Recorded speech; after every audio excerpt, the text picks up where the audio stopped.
Écoute, dans ma série des voyages insolites, dans mes recherches, j'ai trouvé d'autres voyages insolites que j'avais le goût de te parler.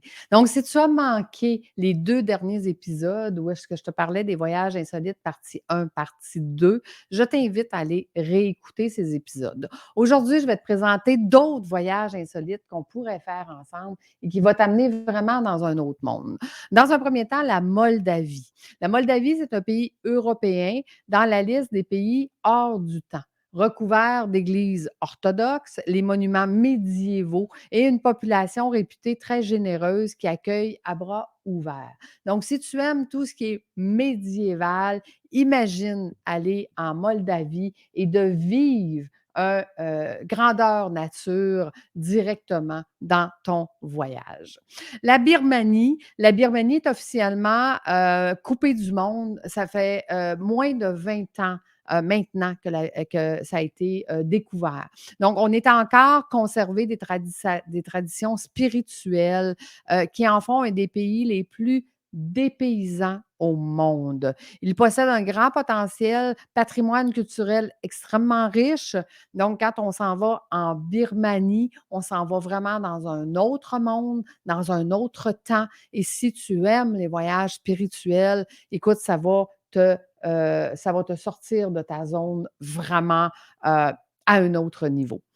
Maintenant, j'aimerais te parler du Bhoutan. Le Bhoutan est un royaume méconnu situé au pied de l'Himalaya, réputé pour détenir des records mondiaux du bonheur brut par habitant. Qu'est-ce qui se passe au Bhoutan qui fait que la spiritualité joue un rôle majeur dans cette société? Elle possède de nombreux et merveilleux sites bouddhiques qui fait qu'au bout de la ligne, on va se retrouver dans un monde spirituel, bouddhisme, qui va vraiment t'amener à vraiment un autre niveau encore là.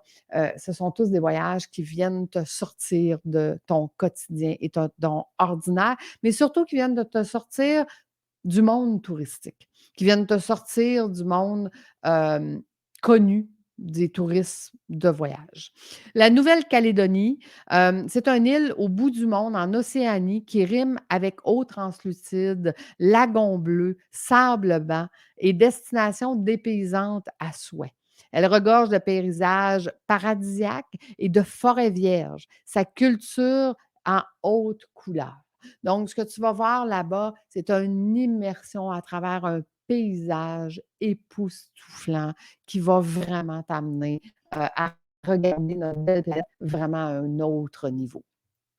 Le Togo, c'est le plus petit pays d'Afrique de l'Ouest. Premièrement, il est francophone. C'est une étroite bande de terre qui séduit par ses paysages ruraux typiques, ses traditions fortes et son artisanat ancestral et l'hospitalité de ses habitants.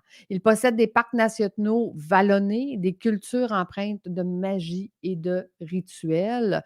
Donc, on s'en va vraiment dans une immersion ancestrale avec des paysans qui nous apprennent à regarder les choses de façon différente et non pas industrialisée, évidemment. Je te présente le Belize. Le Belize commence tranquillement, pas vite, à être un peu plus connu. Situé en Amérique centrale, c'est le pays d'un continent américain le moins visité après la Guyane. Donc, ce sont 2 pays qui peuvent être intéressants, mais pour plus longtemps, bordé par le Mexique et le Guatemala, c'est une véritable porte d'entrée sur les Caraïbes.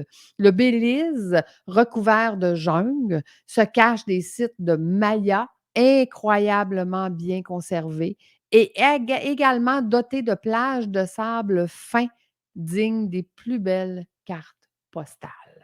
Donc, tu vois, au lieu d'aller voir des choses que les gens t'ont parlé ou les choses que les gens vont voir, imagine aller voir quelque chose que les gens n'ont jamais vu, n'ont jamais parlé et n'ont jamais pensé aller découvrir.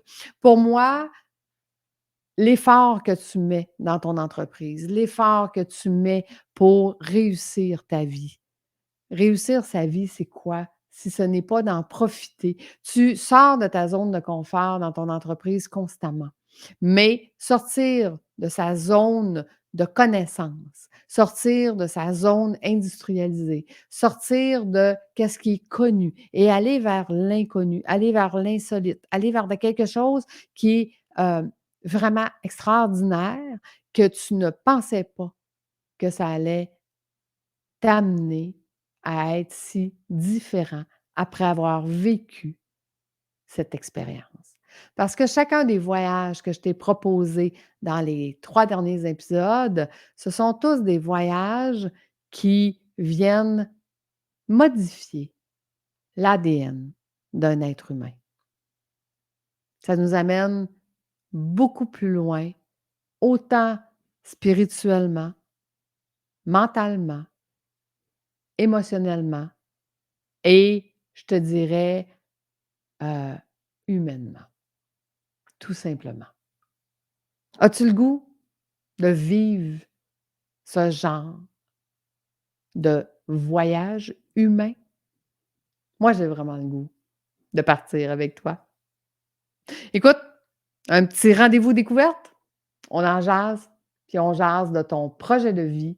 Quel est ton voyage insolite que tu aimerais faire? À bientôt tout le monde. On se retrouve la semaine prochaine.